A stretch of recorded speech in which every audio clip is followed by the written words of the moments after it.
বাংলাদেশের প্রান্তিক জনপদ থেকে শুরু করে পৃথিবীর বিভিন্ন প্রান্তে ঠিক এই মুহূর্তে কি ঘটছে তা নিয়ে আয়োজন এখন চারদিক।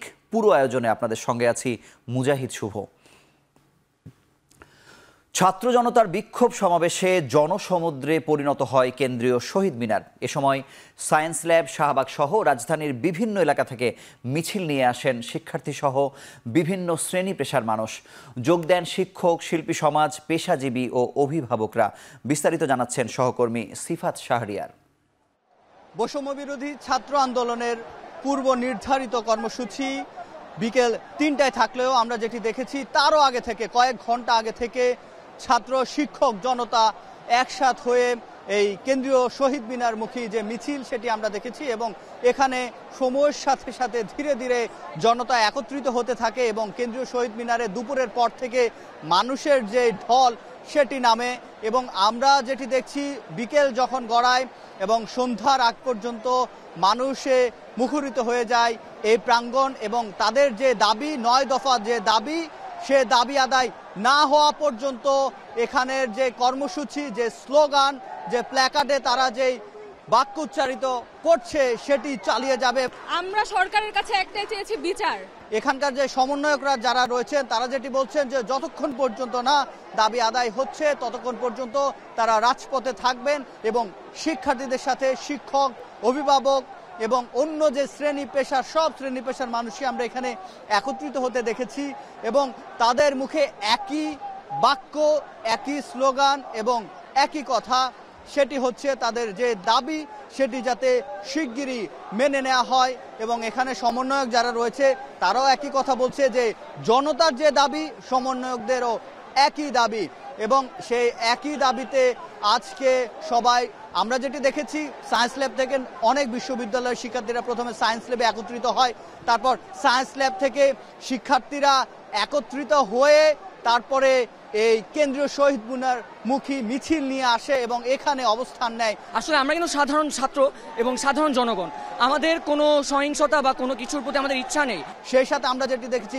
বাড্ডা, রামপুরা, উত্তরা থেকে পর্যন্ত শিক্ষার্থীরা মিছিল নিয়ে একত্রিত হয়েছে এই কেন্দ্রীয় শহীদ মিনার প্রাঙ্গণে। সহিংসতার ঘটনায় প্রতিটি হত্যাকাণ্ডের বিচার করা হবে বলে জানিয়েছেন প্রধানমন্ত্রী শেখ হাসিনা। পাশাপাশি আটক সাধারণ শিক্ষার্থীদের মুক্ত করে দেওয়ারও নির্দেশ দিয়েছেন তিনি। শনিবার পেশাজীবী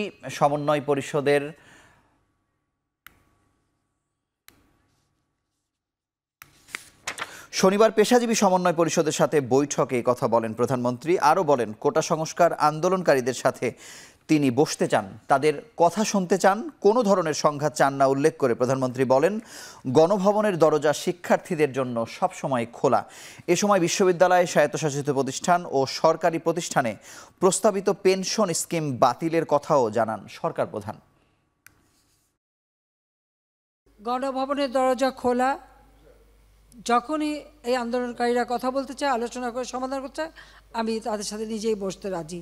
আমি আবারও বলছি যে আন্দোলনকারীরা যদি আলোচনা করতে চায়, আমি এখনও রাজি। যে কোনো সময় তারা আসতে পারে, আলোচনা করতে পারে, দরকার হলে তাদের গার্জিয়ানদের নিয়েও আসতে পারে। আমি এটা স্পষ্ট বলি, হত্যাকাণ্ডের সঙ্গে যারা জড়িত, সে যেই হোক, অবশ্যই তাদের বিচার করা হবে। যারা একেবারে খুনের সাথে জড়িত না বা সমস্ত ধ্বংসাত্মক কাজের সাথে জড়িত না, তাদেরকে মুক্তি দেওয়া শুরু করবে এবং সেটা শুরু হয়ে যাচ্ছে। রোববার ঢাকা সিটির ওয়ার্ডে ওয়ার্ডে এবং সকল জেলা ও মহানগরে নেতাকর্মীদের জমায়েতের কর্মসূচি ঘোষণা করেছে আওয়ামী লীগ। দলের সাধারণ সম্পাদক এই কর্মসূচি ঘোষণার সময় বলেন, সংঘাত হতে পারে এমন কিছু এড়িয়ে চলছে আওয়ামী লীগ। সংঘাত হতে পারে এ ধরনের প্রোগ্রাম আমরা এড়িয়ে চলেছি। শেখ হাসিনা সরকার ধৈর্য সংযমের মাধ্যমে পরিস্থিতি মোকাবিলা করছে। প্রতিটি হত্যাকাণ্ডের সুষ্ঠু বিচারের জন্য প্রধানমন্ত্রী দেশরত্ন শেখ হাসিনার নির্দেশে তদন্ত কমিশন, বিচার বিভাগী তদন্ত কমিশন গঠন করা হয়েছে। এদিকে শিক্ষার্থীদের আন্দোলনে একাত্মতা জানিয়ে সব ধরনের সহযোগিতা দেওয়ার ঘোষণা দিয়েছেন বিএনপি মহাসচিব মির্জা ফখরুল ইসলাম আলমগীর। গণজাগরণ শুরু হয়ে গেছে। আপনারা লক্ষ্য করে দেখছেন যে এখন ছাত্রদের যে বৈষম্য বিরোধী যে আন্দোলন, সেই বৈষম্য বিরোধী আন্দোলনে সাধারণ সমস্ত মানুষ যোগ দিয়েছে। তরুণরা যেখানে জেগে ওঠে, ছাত্ররা যেখানে জেগে ওঠে, যুবকরা যেখানে ওঠে, সেই আন্দোলনকে সে পরাজিত করা কারো পক্ষে সম্ভব না। দৃঢ়তার সঙ্গে বলতে চাই যে ছাত্রদের এই যৌক্তিক আন্দোলন, এই আন্দোলনে আমাদের শুধু সমর্থন নয়, আমাদের সর্ব রকমের সহযোগিতা সহমত তাদের সঙ্গে থাকবে। এদিকে জাতীয় পার্টির নির্বাহী চেয়ারম্যান কাজী ফিরোজ রশিদ বলেছেন, শিক্ষার্থীদের আন্দোলনে শক্তি প্রয়োগ করা ঠিক হয়নি। ঢাকা রিপোর্টার্স ইউনিটিতে সংবাদ সম্মেলনে শিক্ষার্থীদের আন্দোলনে সমর্থন জানান তিনি। 15 দিন তার রাস্তায় ঘুরেছে, রোদ বৃষ্টির মধ্যে পুলিশরা তাদের সহযোগিতা করেছে। একটি শান্তিপূর্ণ আন্দোলন, নিরস্ত্র আন্দোলন, সেই আন্দোলনে কিভাবে এত লোক মারা যায়? এই ছাত্রদের ন্যায্য আন্দোলনের সাথে সম্পূর্ণ আমরা একমত পোষণ করছি এবং আমরা অঙ্গীকার করছি যে তাদের পাশে আমরা থাকব। শিক্ষার্থীদের ওপর হামলা, মামলা, নিপীড়নের প্রতিবাদে মানববন্ধন করেছেন ধানমন্ডির অভিভাবকরা। শনিবার বেলা 11:30টার দিকে ধানমন্ডিতে রাস্তায় অবস্থান নেন তারা। শিক্ষার্থীদের পাশে অভিভাবক ব্যানারে মানববন্ধনে অংশ নেন ধানমন্ডির কয়েকটি স্কুলের অভিভাবক ও শিক্ষকরা। এ সময় শিক্ষার্থী নিহতের প্রতিবাদ জানিয়ে দোষীদের দৃষ্টান্তমূলক শাস্তি দাবি করেন তারা। অবিলম্বে শিক্ষার্থীদের ওপর হামলা ও আটক বন্ধের দাবি জানান। সন্তানদের নিরাপত্তা নিশ্চিত না হলে কঠোর আন্দোলনের হুঁশিয়ারি দেন অভিভাবকরা।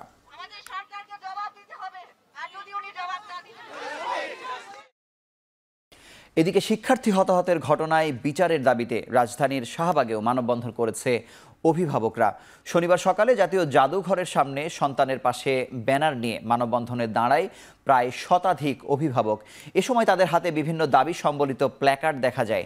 নিহত শিক্ষার্থীর অভিভাবকরা জানান, সন্তানকে হারিয়ে তাদের দিশেহারা অবস্থা।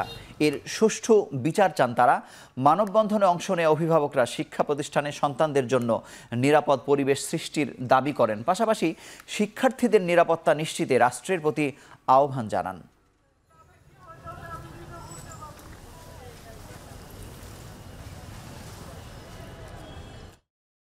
আমার বাচ্চা বড় হয়েছে, সে বের হচ্ছে।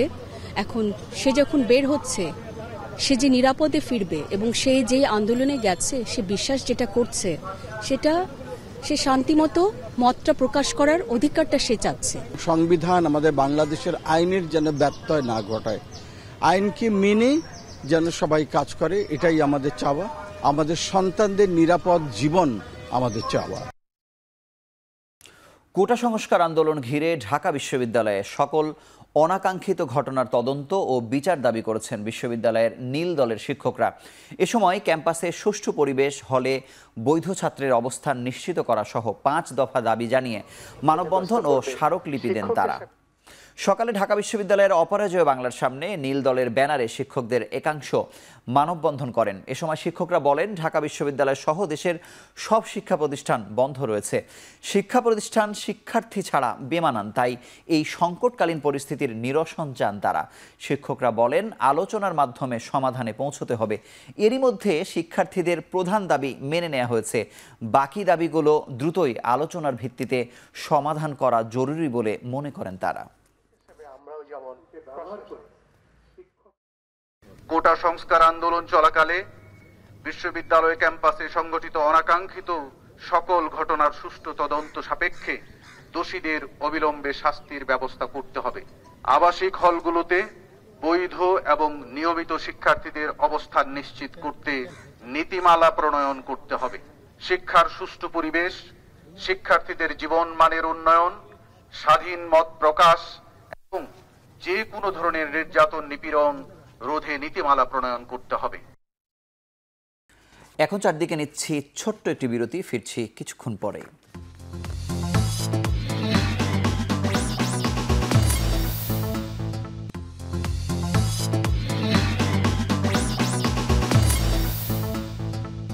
ফিরে এলাম বিরতির পর, দেখছেন এখন চারদিক। দেশ বাঁচাতে সবাইকে ঐক্যবদ্ধ হয়ে স্বাধীনতা বিরোধী অপশক্তির বিরুদ্ধে আন্দোলনের আহ্বান জানিয়েছেন শান্তিকামী চিকিৎসক ও নার্স সমাজ।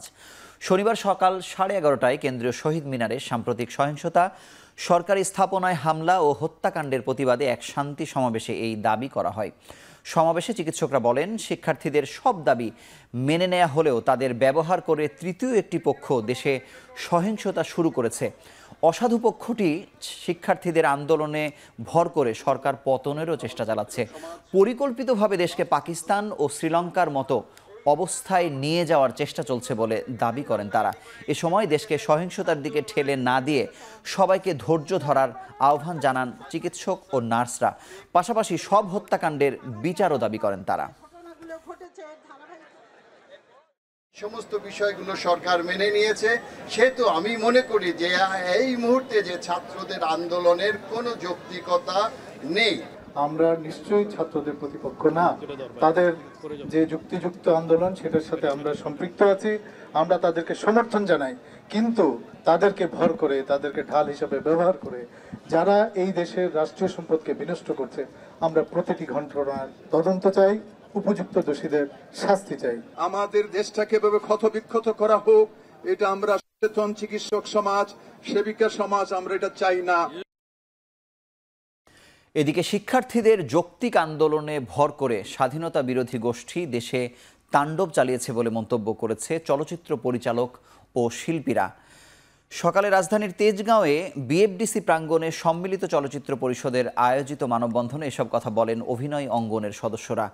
জানান, দেশ যখন শান্তিপূর্ণভাবে উন্নয়নের মহাসড়কে যাত্রা করেছে, তখনই স্বার্থ হাসিলে কোমলমতি শিক্ষার্থীদের ব্যবহার করছে একটি মহল। প্রাণহানি সহ কোটা সংস্কার আন্দোলন ঘিরে হওয়া সকল ঘটনার সুষ্ঠু তদন্তের দাবি জানান তারা।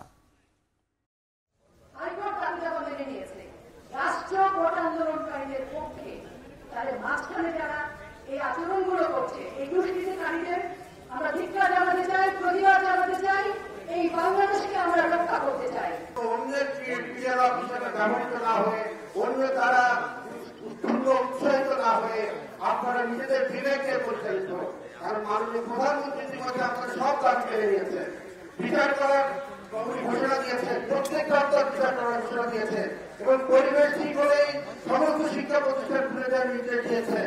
আমরা শান্তি চাই, আমরা এই অশান্ত যারা করছে এই দেশ, তাদেরকে চিহ্নিত করে তাদের বিরুদ্ধে আমরা দুর্বার আন্দোলন করে তুলি এবং আমরা আমাদের এই দেশে শান্তি প্রতিষ্ঠিত করি। পরবর্তী নির্দেশনা না দেয়া পর্যন্ত প্রাথমিক বিদ্যালয় খুলছে না বলে সাফ জানিয়েছে প্রাথমিক ও গণশিক্ষা মন্ত্রণালয়। শনিবার বিকেলে মন্ত্রণালয় থেকে এই সিদ্ধান্ত জানানো হয়। এর আগে চলমান পরিস্থিতিতে গত 24 জুলাই বন্ধ করা হয় সব প্রাথমিক বিদ্যালয়। তবে গত 31 জুলাই প্রাথমিক ও গণশিক্ষা মন্ত্রণালয়ের এক বিজ্ঞপ্তিতে জানানো হয়, 12টি সিটি কর্পোরেশন ও নরসিংদীর পৌর এলাকা বাদে অন্য জেলার সব প্রাথমিক বিদ্যালয় খোলা হবে 4 আগস্ট থেকে। কিন্তু পরিস্থিতি বিবেচনায় পরবর্তী নির্দেশনা না দেয়া পর্যন্ত বন্ধ থাকছে সব প্রাথমিক বিদ্যালয়।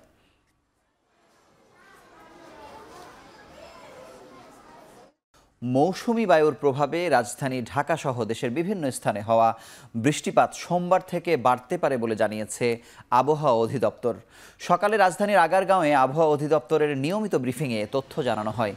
গত 24 ঘন্টায় ফেনীতে সর্বোচ্চ 231 মিলিমিটার বৃষ্টিপাত রেকর্ড করা হয়েছে, আর রাজধানীতে হয়েছে 60 মিলিমিটার বৃষ্টি। সমুদ্র বন্দরগুলোকে 3 নম্বর স্থানীয় সতর্ক সংকেত দেখিয়ে যেতে বলা হয়েছে। এদিকে ভোর থেকে ঝুম বৃষ্টিতে রাজধানীর কোনো কোনো সড়কে তৈরি হয়েছে জলাবদ্ধতা। এতে যারা প্রয়োজনে বাসার বাইরে বের হয়েছেন, ভোগান্তিতে পড়েছেন তারা।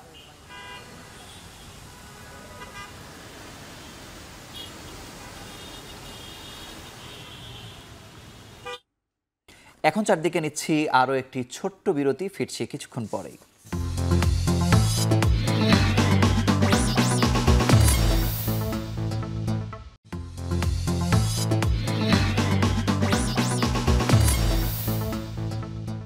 ফিরে এলাম বিরতির পর, দেখছেন এখন চারদিক। ইরানের সঙ্গে যুদ্ধের শঙ্কা জোরালো হওয়ার মধ্যেই মধ্যপ্রাচ্যে নতুন করে রণতরী, যুদ্ধবিমান ও ক্ষেপণাস্ত্র বিধ্বংসী ব্যবস্থা মোতায়েন করতে যাচ্ছে যুক্তরাষ্ট্র। ইরান ও ইরানের সহযোগীদের সম্ভাব্য হামলা থেকে ইসরায়েলকে রক্ষায় এ ব্যবস্থা বলে জানিয়েছে পেন্টাগন। হামাস নেতা ইসমাইল হানিয়া ও হিজবুল্লাহ কমান্ডারকে হত্যার ঘটনায় উত্তেজনার পারদ চড়ছে পুরো মধ্যপ্রাচ্যে। হানিয়ার মৃত্যুতে 3 দিনের জাতীয় শোক ঘোষণার পাশাপাশি ইসরায়েলকে কঠোর শাস্তি দেওয়ার প্রতিজ্ঞা করেছেন ইরানের সর্বোচ্চ ধর্মীয় নেতা আয়াতুল্লাহ খামেনি।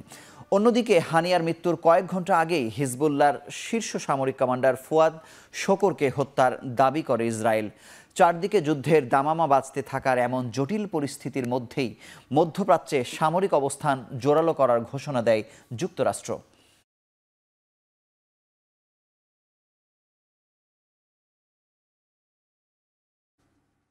সোমালিয়ার রাজধানী মোগাদিসুতে একটি সমুদ্র সৈকতে আত্মঘাতী বোমা হামলা ও গুলিতে মারা গেছেন অন্তত ৩২ জন, আহত আরও প্রায় ৬৩ জন।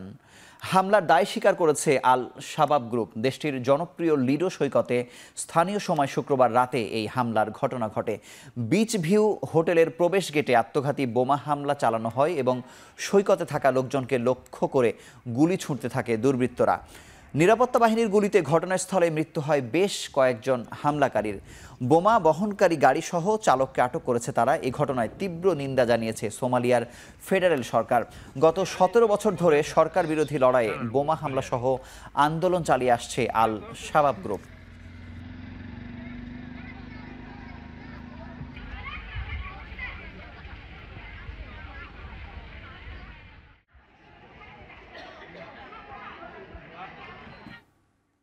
শেষ করছি এখন চারদিক। সঙ্গে থাকার জন্য ধন্যবাদ। শুভরাত্রি।